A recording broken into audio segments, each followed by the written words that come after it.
the top of the East. Let me ask you, what are you looking at when you see this sideline spat? I'm okay with it. I think all great teams, whether you guys see it or not, go through situations like this where there's spats. Now, if you're asking me, do I think the Miami Heat are the best team in the Eastern Conference? No, I don't. I think collectively they're great defensively, but one of the things I've always seen from Miami is that they run out of gas because of how hard they need to play all the time. And Jimmy Butler's great. I don't think they're the next level of superstars that we've seen now with James Harden, now with KD, now with Giannis and other teams, and even the Boston Celtics with Jason Tatum and Jaylen Brown. So you don't even think they're the best team. So, VC, I asked you this. The Heat remain the top seed in the East. As of now, they would play 8th seed Brooklyn. If we looked at it today, should they be concerned, or how concerned should they be about the Nets? I mean, they definitely should be concerned. I mean, you're talking about an offensive duo in Kyrie and KD that is like no other. Defensively, they're there, but they haven't played great defense. They, meaning the Heat, has not played great defense lately. So you're going to have to figure out how you're going to stop these guys. But on the flip side, Jay, Will, you said something that makes a lot of sense and hasn't been talked about. Yeah, it's going to come down to coaching and scheme because you now have your complete team, and they're going to be game plan. And do you have enough ideas to put your team in successful positions? Because, you know, I really believe Ben Simmons will help this team because he's a guy who you put the ball in his hands at that height and he causes mismatch in the post, and he's a great facilitator.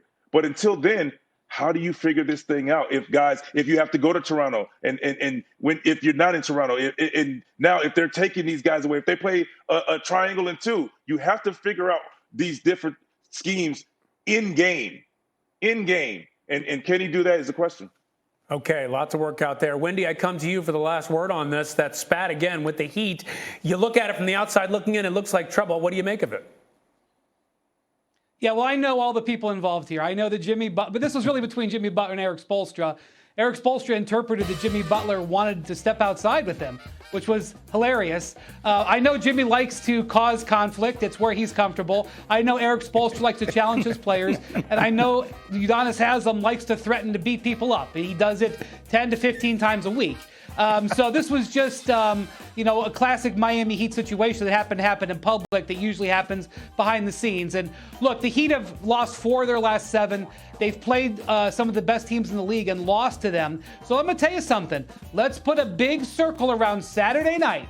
Heat hosting the Nets. Kyrie will be there. Durant will be there. The Heat are healthy. This is a chance to send a message to their possible first-round playoff opponent and for the Heat to get healthy. I look for a strong bounce-back performance Saturday night.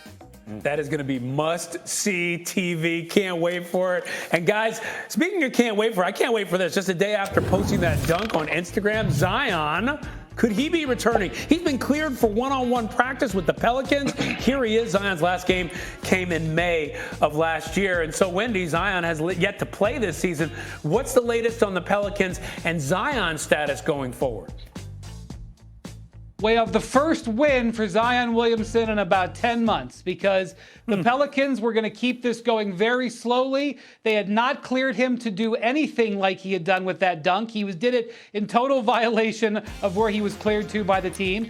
And the next day, the team moved him forward in their recovery process. Now, I'm sure they had some sort of schedule and they can point to that, but there's no doubt that there's a causation here. Now, I still think it's hard to believe that Zion could progress from 1-on-1 to 3-on-3 to 5-on-5 to full scrimmaging to clearance to play in just the 7 or 8 games that they've got left. But listen, if he's not happy with how fast they're going, he can just post some more videos, I guess.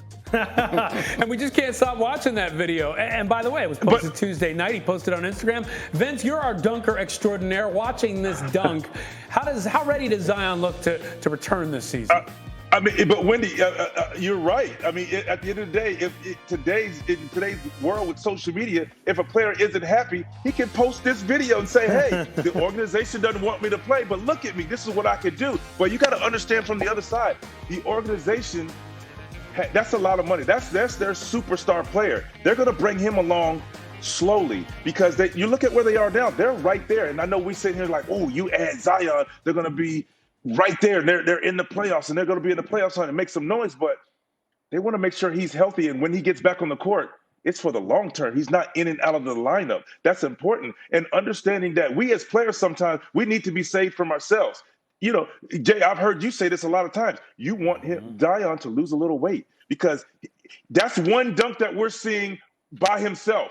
You're talking about him landing that big body on that surgically repaired foot all the time. That's dangerous. And you know, the Pelicans want to make sure that he's 100% full go, full board when he gets back on the floor. I'm glad that you brought that up because, Jay, I look at this video, and honestly, that was the first thing I thought. I thought, how is that going to affect his foot? Should he be doing this? What did you make when you saw that? I don't think Zion's going to play this year. I wouldn't play Really? this year. Not even if they get into the playoffs? I would not rush him back. I think long-term for Zion, that's how I look at him, what's in the best interest for him long-term or not. But here's the thing. I still think the Pelicans in a play-in scenario could beat the Los Angeles Lakers without Zion. And that's my point. Like, we're talking about the Lakers not making the playoffs. Depending upon when AD comes back, if he's coming back, Wendy, I don't know what the hell is going on with that. But we're all of a sudden expecting the Lakers just to turn it on down the stretch. I know LeBron James can turn on. I don't know if everybody else can turn on around him to beat the Pelicans. Okay, Wendy, what do you think about that?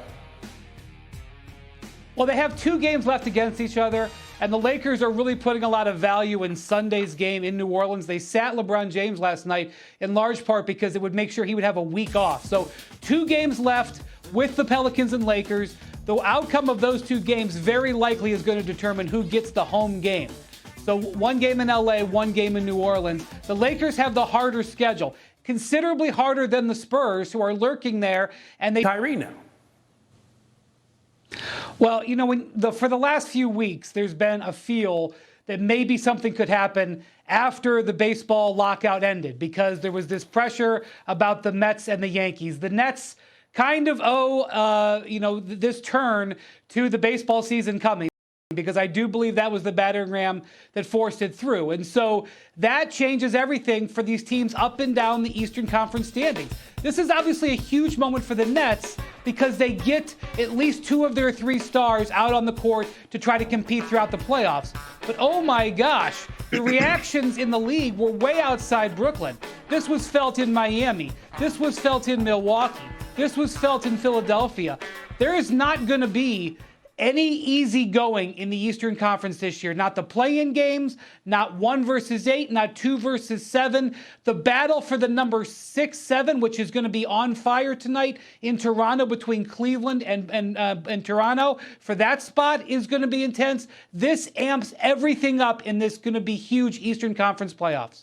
It really does, because the last team you want to face is the Nets in that first round. Vince, what does this make the Nets in the East now, considering Kyrie coming back and maybe even Ben Simmons? Well, it makes the Nets scary. And like Wendy said, if you're sitting in the 1, 2, 3 seed, you're thinking, man, we worked this hard to get the home court advantage and the best possible seed to see a very good team like the Nets at 8. Or 7 or 6. So, for the Nets, I think this is great. Now you kind of get your team together and now you're on the same page for the rest of the season and everybody understands what needs to be done. But they have to figure out defensively how they're going to get stops. I mean, I think that's the thing. They can score with the best of them, but you're going to have to get stops. And I think missing Steph Curry, having a healthy roster to complement these guys are very important because if you're able to open the floor for Kyrie and KD to play one-on-one, and like Jay Will said, the skilled backcourt, one of the best there is in the business, if you allow them to play one-on-one with help late, you have no chance. Real quick, Jay, team to beat in the East, the Nets?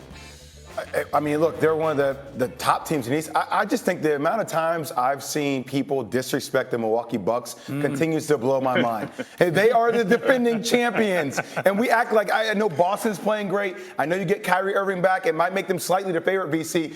The amount of times, it really makes me feel like Giannis is one of the most disrespected superstars in the game. We never even mentioned the Milwaukee Bucks. It's like they're an We haven't mentioned them yet. Exactly. You're right. You're right.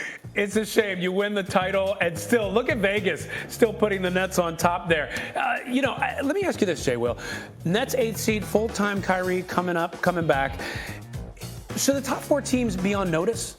Like how do you even handle that? Well, every team should be on notice. Yeah. I do think it would be interesting seeing where Miami has been. They had a spat last night, obviously, because they need to bring a sense of urgency defensively. But P.J. Tucker did do a hell of a job guarding Kevin Durant. We saw last year when he was with the Milwaukee Bucks. But still, KD by himself pretty much with James Harden limping had a chance to win that game. Mm-hmm. So like BC said, I think it comes down to how quickly can Brooklyn's defense get up to par with what we know their offense can be. And here's what it comes down to: coaching. It's going to come down to scheming for Steve Nash. We always talk about KD, Kyrie, Steph Curry, where's Ben Simmons? But we have to start talking about the schemes and Steve Nash's coaching to take this team over the hump. Okay, so the pressure on Steve Nash. And meanwhile, a lot of pressure on Miami. Last night, frustrations boiling over as Jimmy Butler and teammate Udonis Haslem got into a scuffle on the bench. Look at him. Coach Eric Spoelstra slamming his clipboard right there, trying to break it up. Heat fell 118-104 to the Warriors to lose their second straight. Are all things well in Heatland? I mean, they were looking so good for so long, Jay. Will, they've lost 2 straight, 4 of their last 7, loosening the grip on the top of the East.